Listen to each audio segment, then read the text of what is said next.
Hello, story lovers. Welcome to Folks and Tales, your one-stop channel for stories that inspire and lessons that last. While the girls were still comforting each other, Rita barged into the room. "Oh, snap out of it, you two," Rita barked as she quacked Maureen's arm with her elbow. "Come with me, you both have work to do," she said as she pulled her towards the door. Eniola quickly caught up with them as they left the room. Rita led both girls into another room in the hotel, where there were racks of luxurious clothes and shelves lined with high-class makeup kits and shoes. There was also a very big mirror leaning against the wall. "You have 30 minutes to get dressed and meet me at the bar," Rita said as she turned on her heels and slammed the door behind her. Maureen stood frozen. As she stared at the door, she slowly turned to Eniola and asked, "Is this what our lives would look like from now on?" "Well," Eniola said in a hesitant tone. She brought out something from her bag and placed it on the table. "Ennie!" Maureen screamed with her eyes wide open. "Ennie, where did you even get that?" She covered one hand with her mouth as she pointed at the hard drug usually used like a cigarette. She could not bring herself to complete the sentence. "It helps, Maureen. It numbs you. It's the only way I can function at these parties.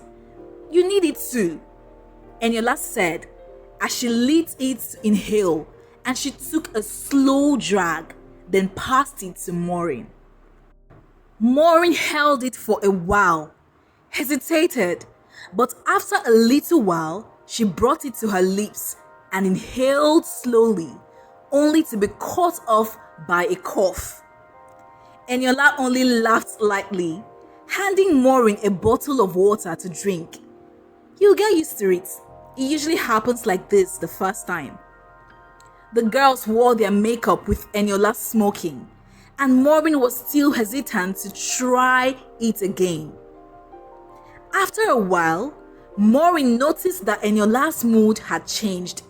It seemed the hard drug had taken over her. Noticing this, Maureen reached Eniola's hands. "Let me give it another try," she said hesitantly.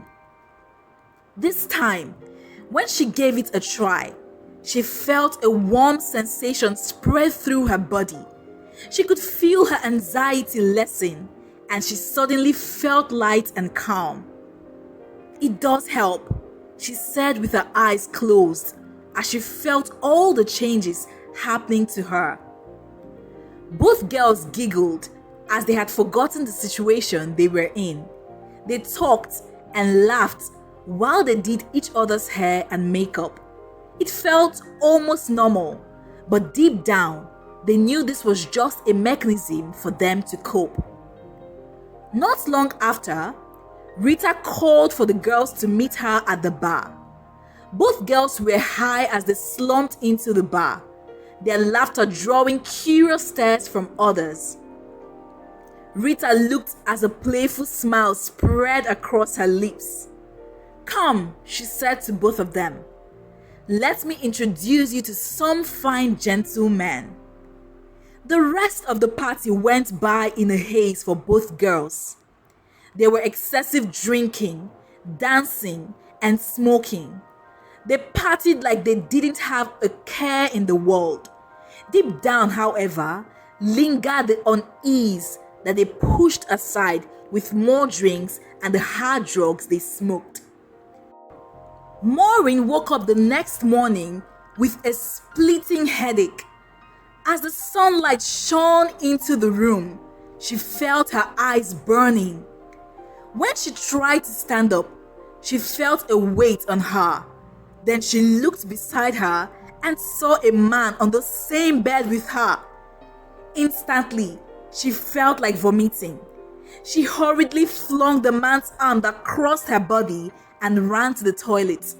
She vomited everything she could and felt so weak afterward. The man did not feel or notice anything because he was still under the influence of alcohol. She could hardly remember much from last night, but one thing she knew was that she had willingly given herself to that guy. Tears streamed down her cheeks as she wept bitterly. "This is my life now," she thought. "This is all that I am." After cleaning herself up, Maureen met up with Rita and Eniola in a room at the hotel. "You'll be traveling to another state," Rita informed them. Her voice was businesslike and her tone sharp. Both Eniola and Maureen looked at each other and said nothing. Maureen had a resigned look on her face. Eniola, on the other hand, looked exhausted. The door opened and a group of young women entered the room. "You will all be traveling together as you all belong to me," Rita said, addressing no one in particular. Maureen studied the girls. They were 6 in number. She figured the oldest among them would be in her mid-20s. She wondered if all of them had been blackmailed into this line of business. She looked at Rita, but she could not relate this person in front of her to the wonderful big sister she knew before. Maureen had come to have first-hand experience with the deceptive nature of man. Not just through Rita, but also Joseph. She looked at Eniola and smiled at her. "At least, I have one good friend left," she thought to herself. Both girls thought they knew what being a sex worker meant. When they traveled at their next location, they disregarded every thought they previously had. They initially thought that it was going to be a mansion party when they saw the massive building. However, what they saw behind those walls was a horror they only saw in movies. They were all enrolled in a school that had strict rules. The school taught them all about the next phase of their lives. They were taught how to give pleasure, how to smile, talk, walk, and command a room with their presence. They were made to start their days as early as 4:30 a.m. Failure to rise will result in punishments. The girls were forced to do sexual acts that they never thought they would do.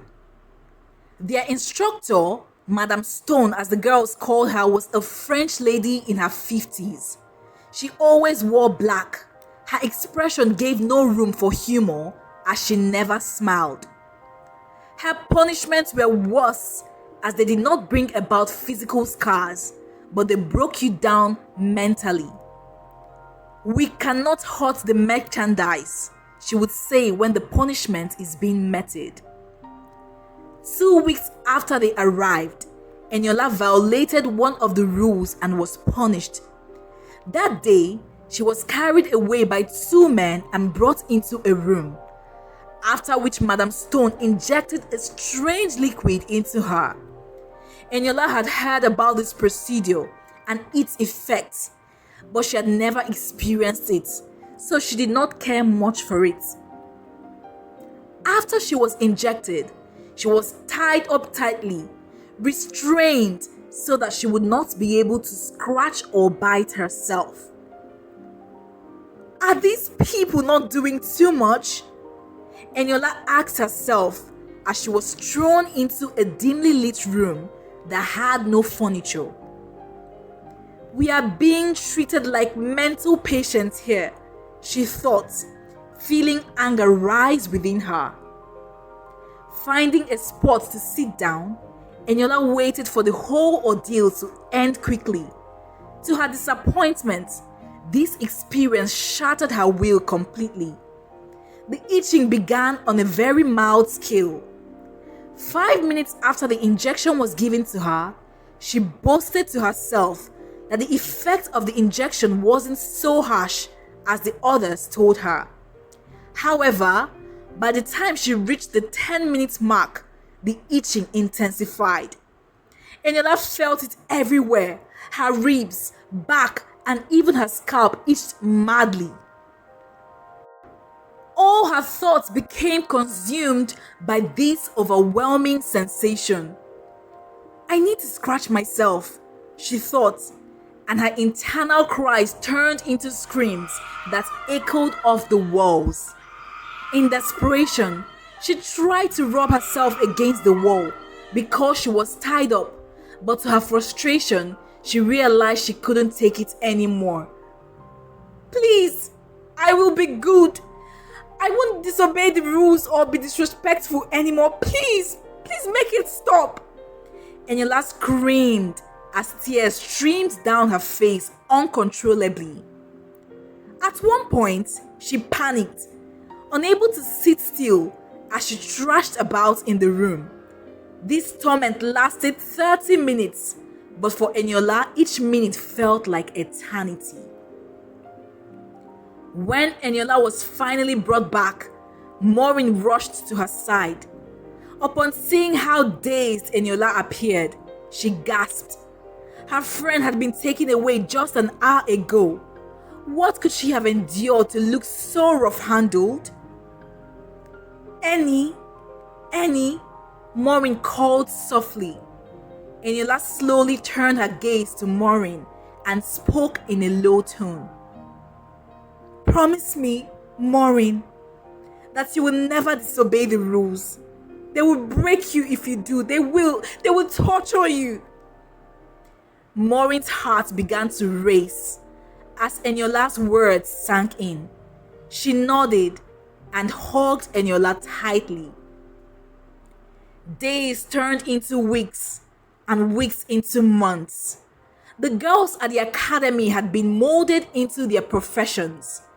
Each one of them was now a shadow of their former self, consumed by fear of Madame Stone that they would not dare disobey her commands. On the day they were to leave the academy, Madame Stone addressed the group. You can be brought back to me from wherever you're going. If any of you walk through these doors again. She let her words hang in the air as her gaze moved from one girl to the next, leaving everyone with goosebumps. No one was foolish enough to want to return. The first job the girls attended was at a politician's mansion. When they arrived, Maureen couldn't help but gasp in astonishment. Seeing pictures or videos of such mansions was nothing compared to being right in front of one. The mansion seemed like something out of a dream. Upon entering, both Eniola and Maureen held hands as they were led to a room where Rita awaited them. Welcome back, girls, she said, her hands clasped behind her back. I hope Madame Stone treated you well. You know what to do, and it would be a shame for you to go back through her doors. Be good, and you will be rewarded. She ended her speech with a smile that revealed her white teeth. Although she might have appeared beautiful to the girls, they could no longer associate her with beauty. The party continued, with the girls serving as the entertainment. They held their heads high, flashed the sweetest smiles, and made the men feel like they were the center of their world. Their clients included elite politicians, powerful businessmen, and celebrities. The drinks flowed, and so did the drugs. All the girls engaged in every activity requested of them, offering no resistance whatsoever.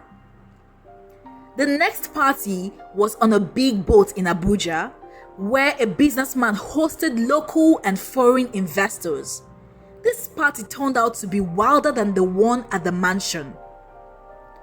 "I love Nigerian girls," said a man with a thick Italian accent as he trailed his fingers along Maureen's arm. Maureen felt an urge to vomit. She wanted to slap his hand away, but instead, she forced herself to flash an innocent smile at him. He stared at her and was overtaken by her beauty. "Thank God the drugs are kicking in," Maureen thought as her eyes changed, creating a more inviting appearance. She scanned the room and noticed Eniola about to laugh at a joke from a foreigner who had his hand resting on her thigh.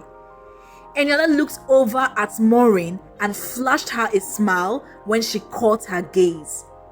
That night, the girls drank, smoked, and had a lot of hard drugs.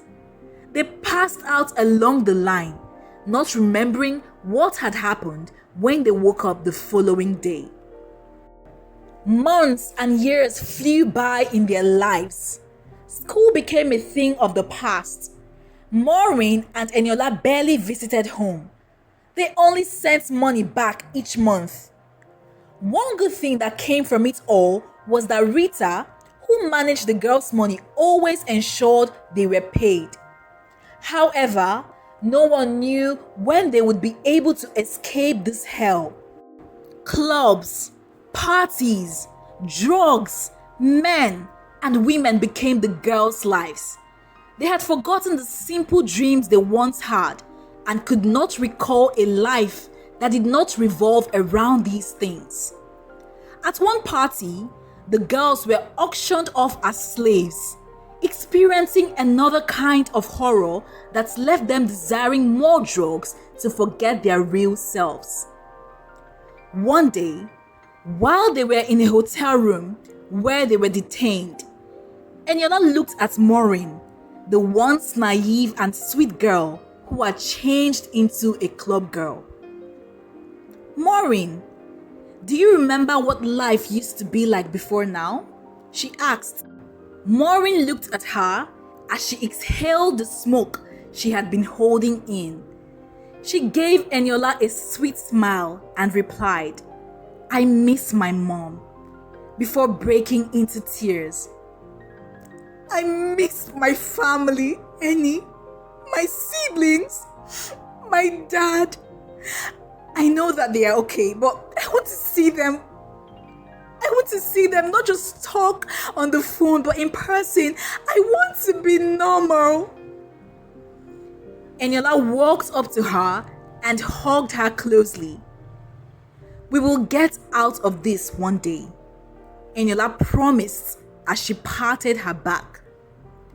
Life continued on the same track for the girls, and soon they had spent 8 years in this cycle.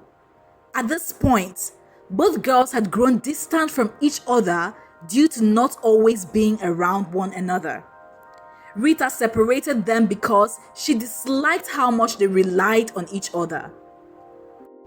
Despite the distance, they both endured the same routine of hard drugs, alcohol, and men, which had deteriorated their minds. Freedom was a distant memory. All they looked forward to was the next lavish party they would attend. However, tragedy struck one day when Rita called Eniola aside while they were at a hotel in Dubai. Eniola was high on drugs, having been sniffing substances and drowning herself in alcohol. Rita looked at her and said, "We have bad news, Eniola. There was an accident involving your parents. They both died on the spot." Eniola paused, looked Rita straight in the eyes, and burst out laughing. "Why are you so serious?" she said as her words slurred. "They both died on the spot," she said jokingly as she tried to mimic Rita. Rita looked hard at her and shook her head. You should stay off that stuff for some time, Eni. You can take some time off to properly grieve. Eniola continued laughing as Rita walked off. She felt no sorrow.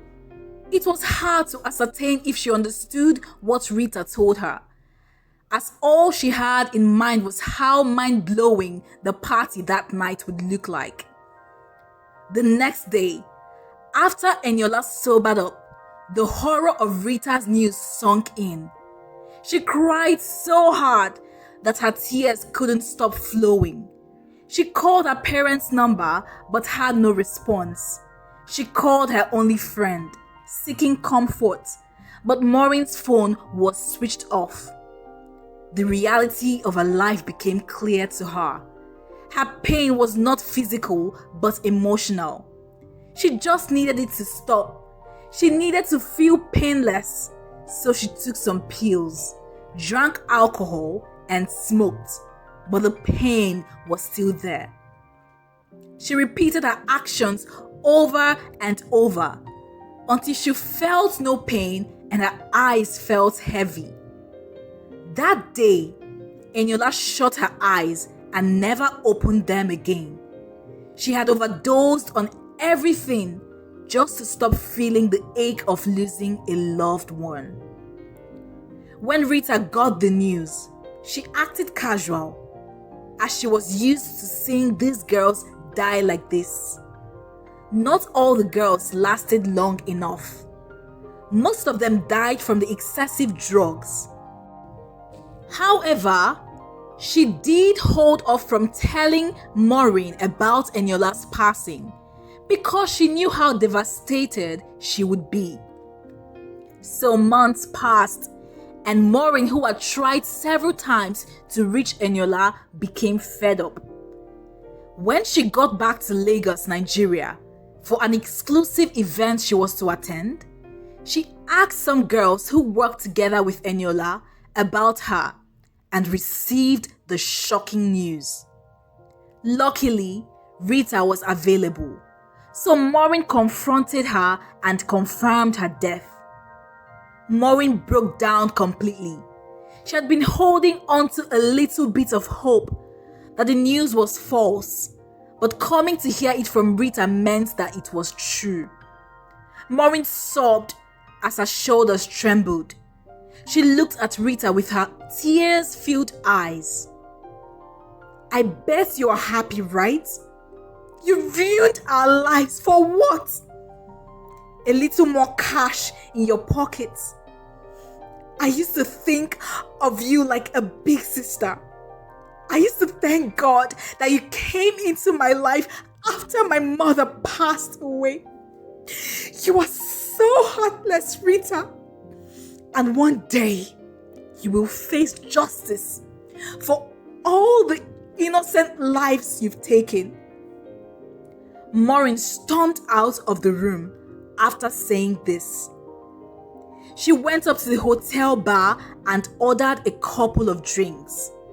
That night, she had to attend a party.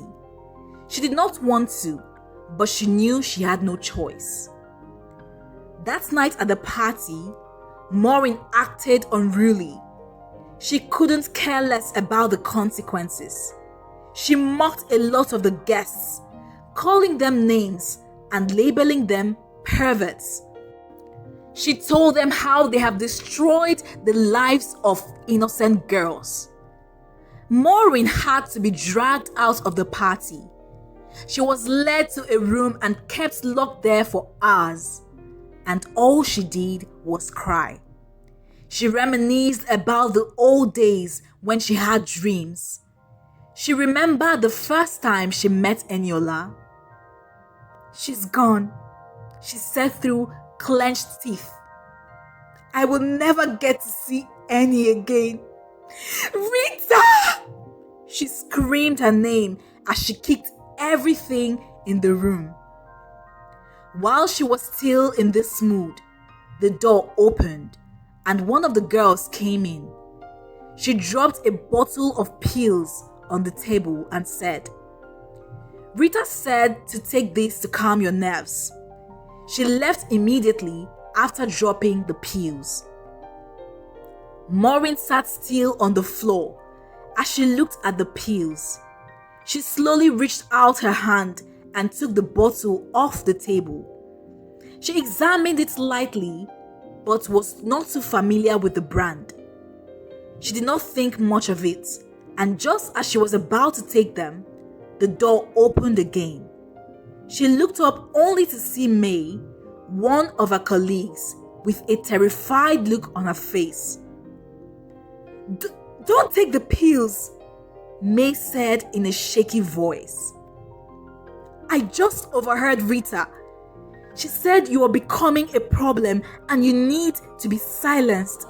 Maureen, please don't take those pills and throw them away. Leave, Maureen. Eniola did not deserve to go the way she did. We all deserve to be free." May left the room, but then she popped her head back into the room. "She will be back for your dead body. Please, don't die, Maureen." May shut the door behind her and left. Maureen stared at the pills in her hand. She sighed as she felt a certain sense of peace wash over her. "Maybe this is my only way out." Maureen gazed at the pills in her hand. Her thoughts churned as she had the urge to take the pills and end it all. Tears rolled down her cheeks as she struggled with the decision. She put 2 of the pills into her mouth and swallowed.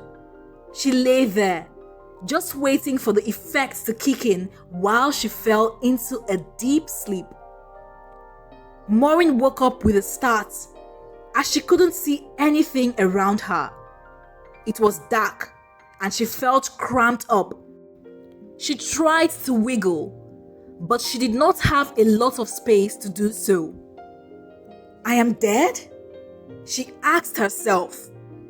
She tried listening for any noise, and that was when she noticed that she was in the boot of a vehicle.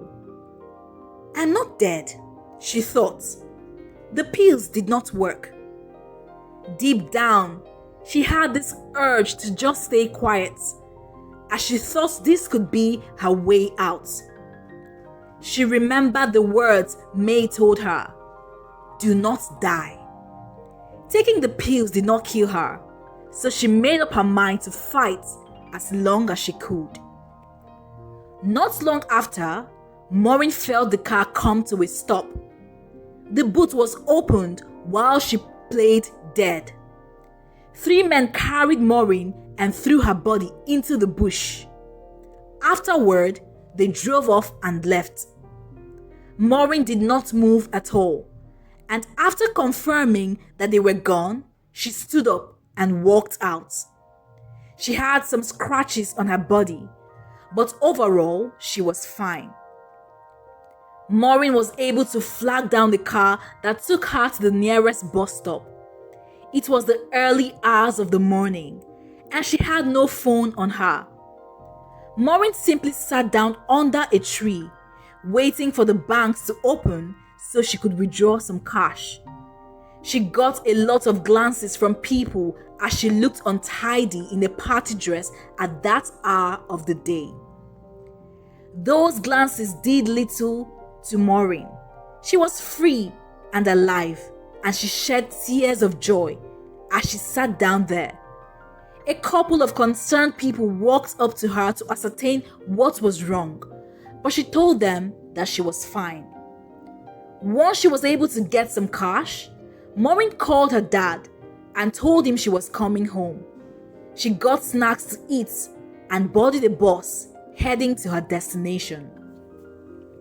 When Maureen got home, she told her dad everything she had gone through, from her first meeting with Rita and how she was blackmailed into a life of prostitution.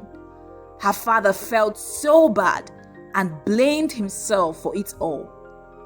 "If only I were a better man," he thought to himself, but there was nothing he could do but thank God that his daughter was back.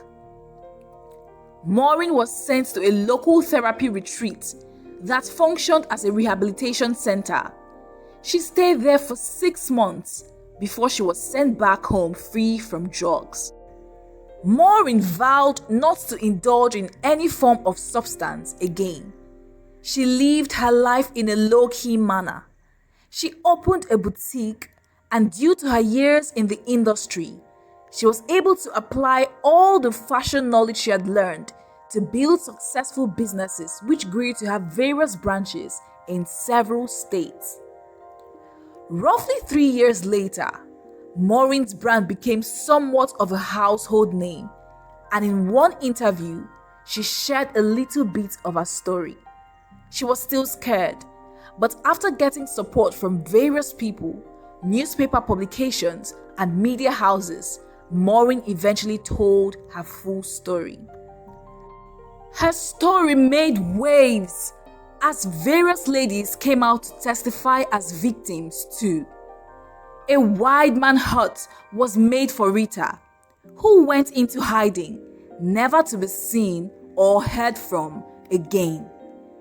Maureen, on the other hand, received a lot of funds and was able to build a rehabilitation center for traumatized girls who have been subjected to such lives. Her story was also acted out as a movie and turned into a book. It became a recommended text in secondary schools as it had a lot of life lessons to it, one of which cautions us to be vigilant of juicy offers and fake helper, especially in our school systems and communities. Thanks for watching Story Lovers. Again, this is Folks and Tales. If you enjoyed the story, please give this video a big thumbs up. Comment and share this video to other story lovers. Also, subscribe to this channel and turn on the notification bell so that you will be notified whenever we upload a video. We will be uploading intriguing and captivating stories multiple times per week. You don't want to miss them. Until my next one, peace and love.